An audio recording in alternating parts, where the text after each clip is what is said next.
करते हैं एबट आबाद से। हमारे ब्यूरो चीफ की रिपोर्ट के मुताबिक NDHD के ज़ेर-ए-एहतमाम गवर्नमेंट हाई जंगी में आलमी यौम-ए-असातिज़ा के हवाले से तकरीब 5 अक्टूबर को पूरी दुनिया में आलमी यौम-ए-असातिज़ा के हवाले से मनाया जाता है। इस सिलसिले में NCHD के ज़ेर-ए-एहतमाम गवर्नमेंट हाई स्कूल जंगी में एक तकरीब का इनेकाद किया गया।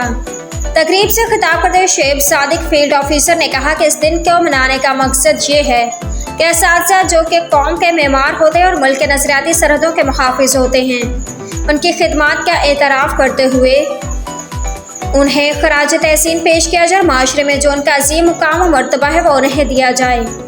उन्होंने मज़ीद कहा कि मशरक़ी पाकिस्तान को बांग्लादेश बनाने में मशरक़ी पाकिस्तान के हिंदू असातिज़ा ने कलीदी किरदार अदा किया, लिहाजा आज इस अमर की ज़रूरत है कि असातिज़ा कराम तलबा के अंदर अपने मुकाम और मर्तबा को देखते हुए नौजवान नस्ल को नज़रिया पाकिस्तान का भूला हुआ सबक फिर से याद कराएं, ताकि वह मुस्तकबिल में मुल्क व कौम के लिए मुफीद शहरी बन सकें।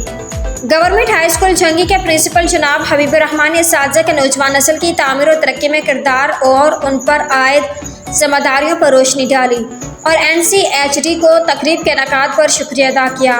आखिर में तलबा ने तमाम असातिज़ा को सलाम पेश किया और अहद किया कि वह मुस्तकबिल में मेहनत करके अपने असातिज़ा का नाम रोशन करेंगे।